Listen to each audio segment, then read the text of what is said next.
At 3:37 this morning, Eastern Time, inside a locked meeting room at NATO headquarters in Brussels, something happened that has never happened before in the 76-year history of the Atlantic Alliance. 28 European defense ministers all voted together on a plan so new and so carefully thought out that when the news reached Washington 4 hours later, the White House went completely quiet.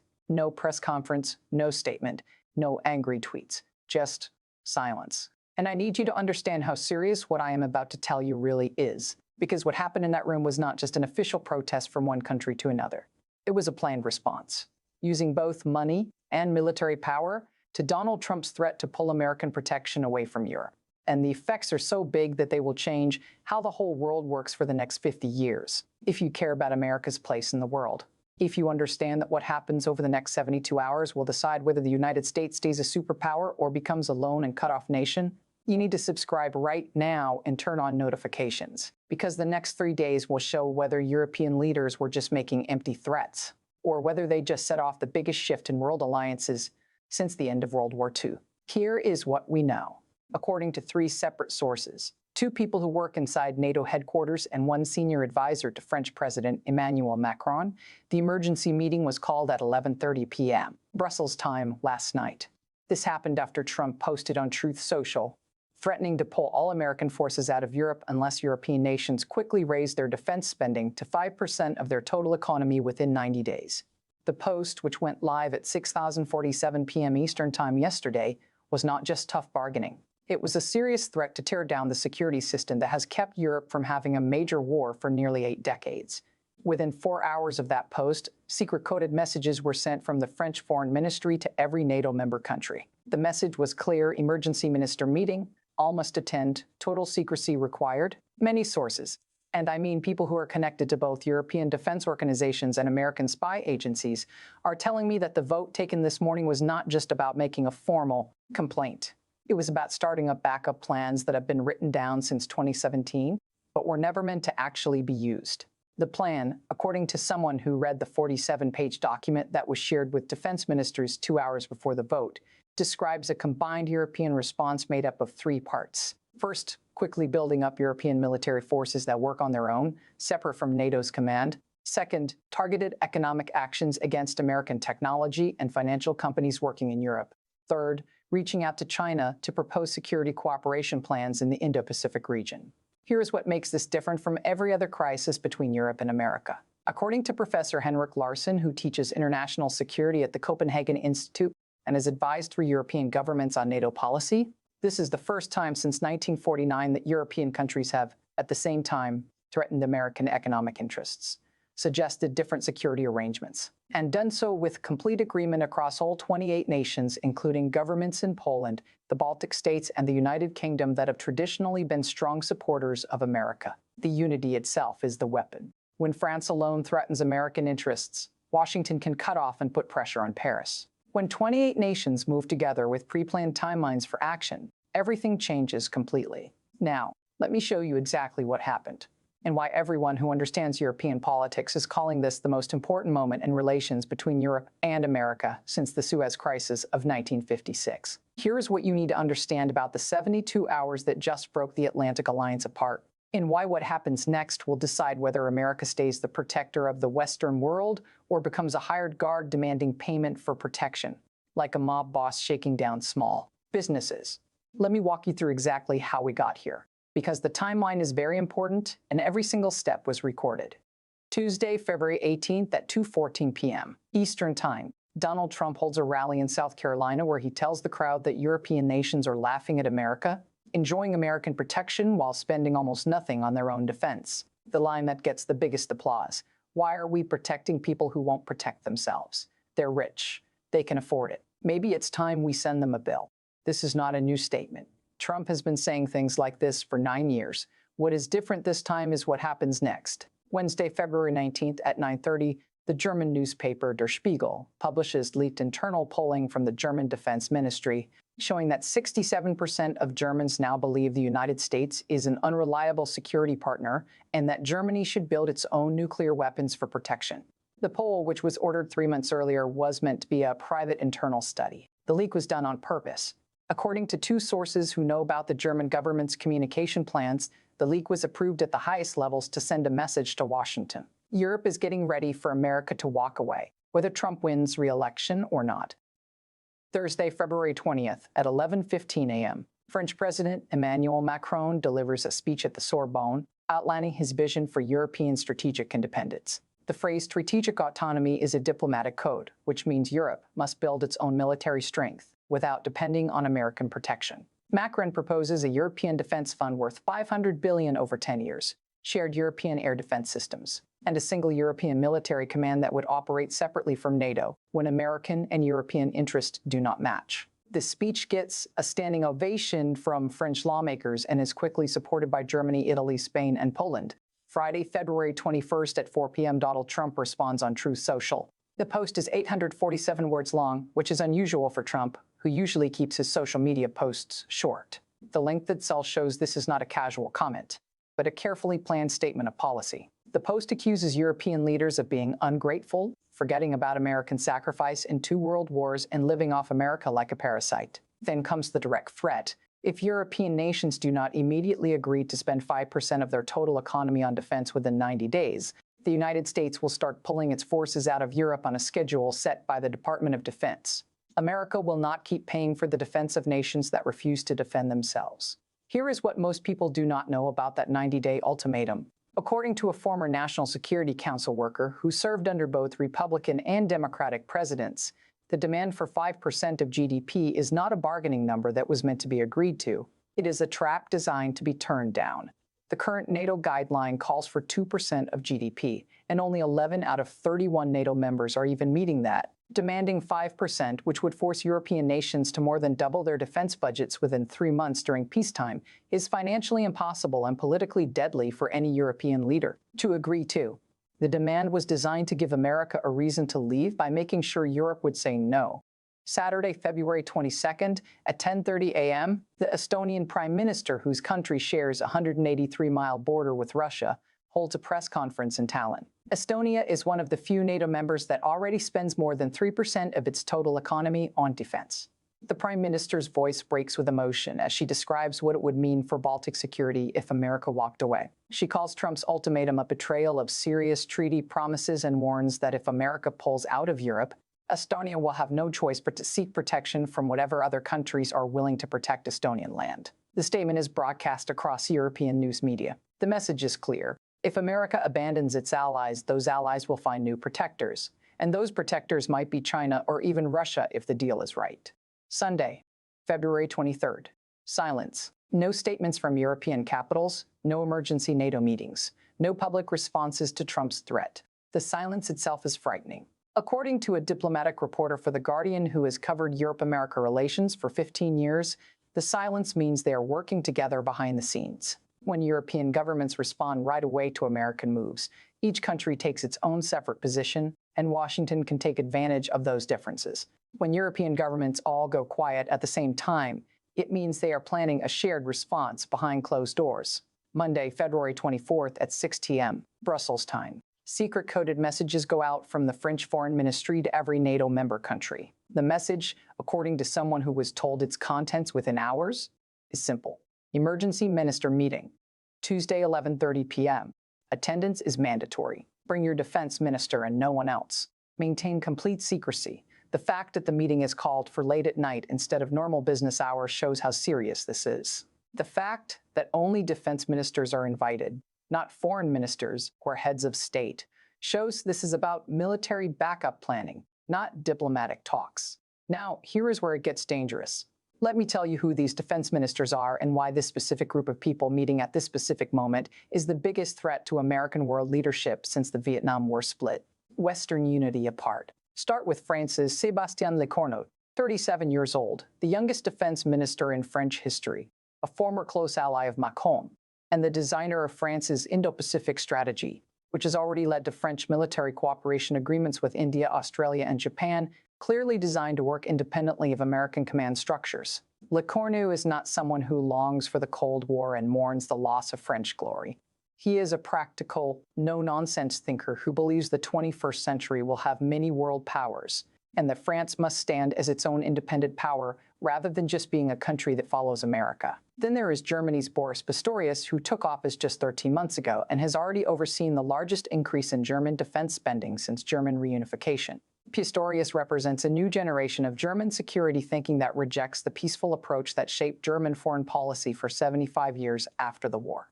He publicly supports Germany getting its own nuclear weapons capability, which is still politically controversial in Germany, but is increasingly accepted among German security experts as unavoidable if American protection can no longer be trusted. Pistorius is not acting from ideology, he is acting from math. Germany shares a continent with Russia, which has 4,500 nuclear warheads. If America removes its nuclear protection, Germany has three options: accept Russian control of the region, build its own nuclear weapons, or join forces with another nuclear power. Pistorius has concluded that option 2 is the only acceptable choice. Britain's grant shops represents the biggest break from the traditional close relationship between Britain and America. Britain has been America's most dependable European ally since 1945, supporting American military operations even when the rest of Europe was against them. Shapps himself is a conservative who has spent his whole career fighting for close cooperation between Britain and America. But according to two people familiar with Britain's internal defense planning, Shapps has concluded that Trump represents a survival-level threat to British security, and that Britain must prepare for a future where American security promises cannot be trusted. The fact that even Britain is taking part in backup planning for American abandonment shows that European unity on this issue goes beyond every traditional political and historical divide. Poland's defense minister, Mariusz Błaszczak, faces the most urgent threat.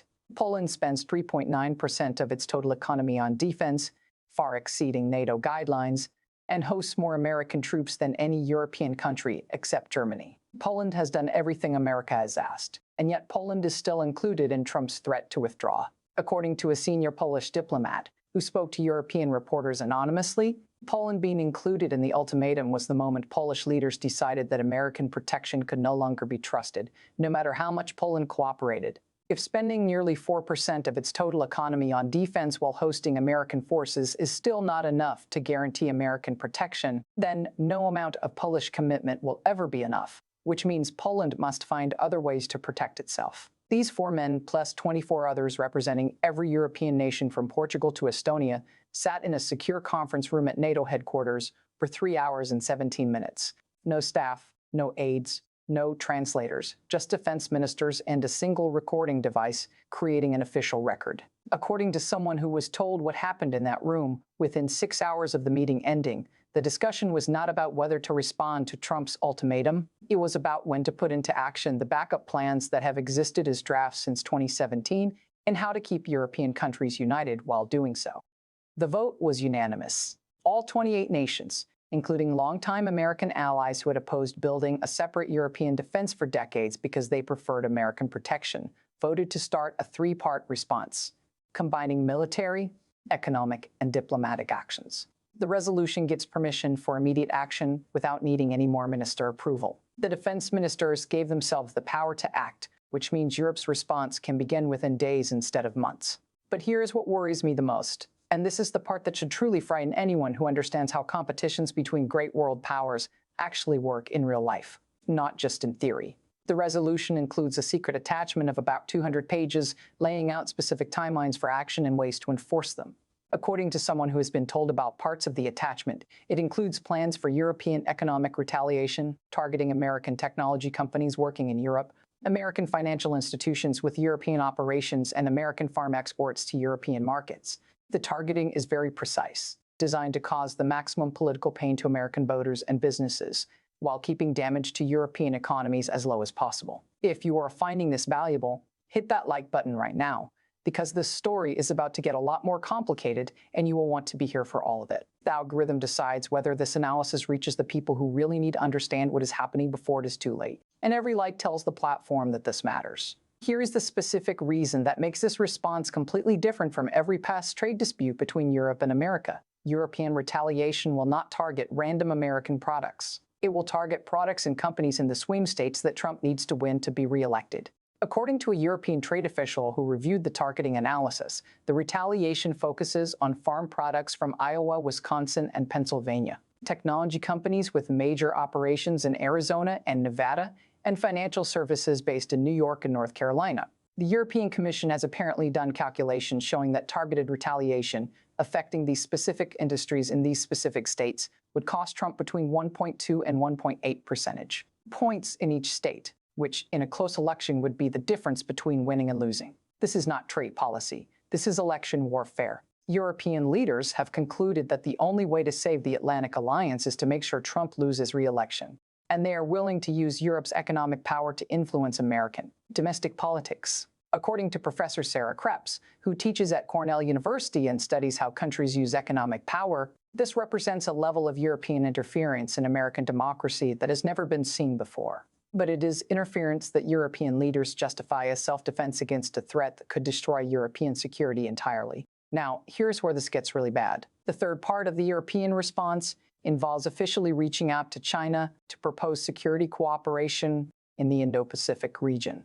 According to 3 sources familiar with the discussions, French diplomats have already held early conversations with Chinese counterparts, exploring whether China would be interested in a 3-way security arrangement with France and India that would work independently of American alliances. The proposal, which is still in very early stages, would involve China guaranteeing the safety of European economic interests in Asia in exchange for European diplomatic support for Chinese positions in international organizations and European technology transfers in certain areas.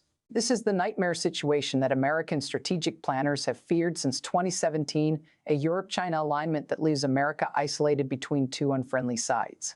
According to Dr. Michael Beckley, who teaches at Tufts University and studies competition between great world powers, if Europe and China develop serious security cooperation, America loses the ability to hold China back in Asia, because American forces would face unfriendly European bases along Atlantic routes, while at the same time facing China in the Pacific. The United States would be fighting a 2-ocean conflict without reliable allies in either area.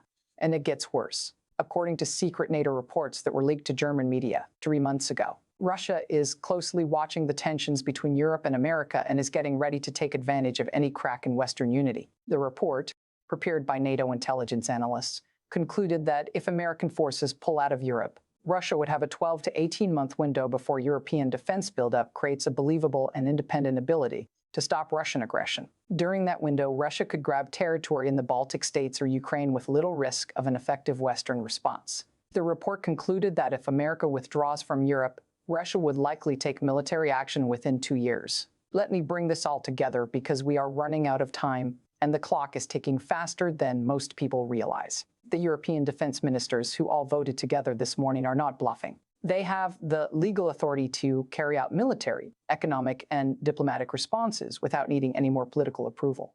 The actions can begin within days, and according to many sources familiar with European planning, the trigger for starting the response is not whether Trump backs down from his ultimatum. The trigger is whether Trump wins re-election in November. If Trump wins, Europe begins carrying out the plan on November 6th, no matter what Trump says or does in the meantime. Subscribe right now and turn on notifications, because this story is far from finished. What happens in the next 72 hours, as Washington forms its response to Europe's cold-blooded ultimatum, will decide whether the Atlantic Alliance survives or whether we are watching the end of the American world order in real time. Now, let me show you the 3 possible outcomes that are now on the table. Because what happens next depends entirely on decisions that will be made in the Oval Office, the Pentagon, and the State Department over the next 72 hours. I have assigned a probability to each scenario based on history, current political situations, and opinions from people who have been in the room during similar crises. None of these outcomes is certain, but one of them will happen, and which one happens will shape American foreign policy for the next generation. Asterisk Scenario 1. Trump backs down. Probability 15%. Asterisk. In this scenario, Trump realizes that European economic retaliation would destroy his chances of re-election. And now European military independence would permanently reduce America's global influence. He announces that the 90-day ultimatum was just a negotiating move designed to push Europe to increase defense spending, declares victory when European nations agree to modest increases in defense budgets over 5 years, and claims he forced Europe to pay its fair share. European leaders accept the face-saving deal. The ministerial resolution is quietly put on hold, and the Atlantic Alliance survives, with serious damage to trust, but with its structures still in place. This is the hopeful scenario where common sense wins and both sides step back from the edge. But here is why I give this only a 15% probability. Trump has never backed down from a public ultimatum in his entire political career. His political image is built on being strong and never giving in. If he backs down on his Europe ultimatum after making it so publicly and so firmly, he looks weak to his political supporters. According to a former senior advisor who worked in Trump's first administration, Trump would rather let the alliance fall apart than admit he made a mistake or accept a deal that looks like giving up. All the political pressures push toward making things worse, not better. Asterisk scenario 2, stalemate and mutual damage. Probability 45%. Asterisk. This is the most likely outcome. In this scenario, Trump refuses to back down from his ultimatum and begins officially announcing the withdrawal of American forces from Europe on a gradual timeline. European nations carry out targeted economic retaliation against American companies and foreign products.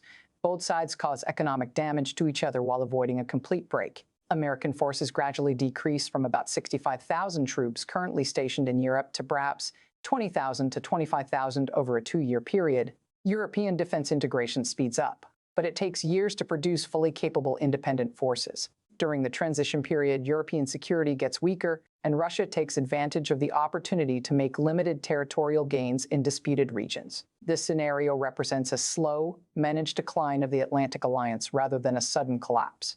Neither side gets what it wants. America loses influence in Europe while still carrying the heavy costs of keeping a smaller force there. Europe gains independence from American control but faces years of being vulnerable before its new capabilities are ready. Both sides suffer economically from hitting back at each other. The global security situation becomes much more dangerous as the protection that came from Atlantic unity disappears, and powers like Russia and China, who want to change the world order, test Western determination in multiple regions at the same time. The reason I give this scenario a 45% probability is that it represents the path of least resistance.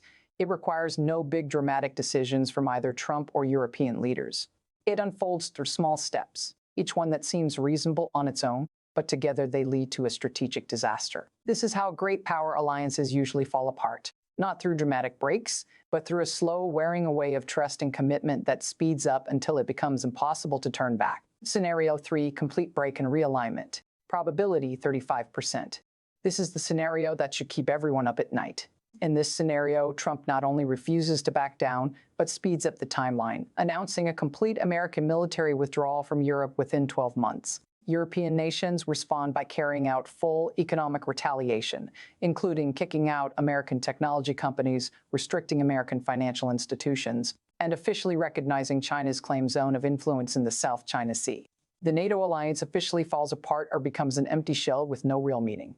Europe develops security cooperation agreements with China, creating a Eurasian bloc that shuts America out. Russia seizes territory in the Baltic states or Ukraine, betting that neither Europe nor America will respond with military force during the transition period. Within 5 years of this scenario playing out, the world divides into 3 hostile blocs. An American bloc including the United States, Canada, Latin America, and a few remaining Asian allies like Japan and South Korea. A Eurasian bloc including Europe, Russia, China, and most of Africa and Central Asia. And a contested region in the Middle East and South Asia, where all 3 blocs compete for influence through proxy forces. This is 1930s-style bloc politics with 21st century technology and nuclear weapons. The probability of the major war increases dramatically because the protection that comes from integrated alliances disappears and competition between nations gets much more intense. I give this scenario a 35% probability because the logic of escalation pushes in this direction once both sides start taking hostile actions against each other. Economic retaliation creates political pressure for even more retaliation. Military withdrawals create security gaps that enemies take advantage of. Each side sees the other's defensive moves as offensive threats that require a response. According to Professor Thomas Schelling's research on conflict escalation, once 2 great powers begin a cycle of striking back at each other, the probability of reaching catastrophic outcomes grows exponentially because neither side can back down without looking weak, and each small step up seems justified as a response to the other side's previous move. Scenario 4, European collapse and Russian advance. Probability 5%. Asterisk, this is the darkest scenario, but it cannot be completely dismissed. In this outcome, European unity cracks under the pressure of American withdrawal. Some European nations, especially in Eastern Europe, decide that building European defense forces will take too long, and that their only realistic option is to accept Russian control of the region. Poland, the Baltic states, and Romania negotiate separate security deals with Russia that recognize Russia's zone of control in exchange for promises that Russia will not attack them. Western European nations go ahead with defense integration, but without Eastern European participation, creating a divided continent where Russia dominates the eastern half and an independent European force tries to defend the western half. This scenario produces the worst possible outcome for American interests.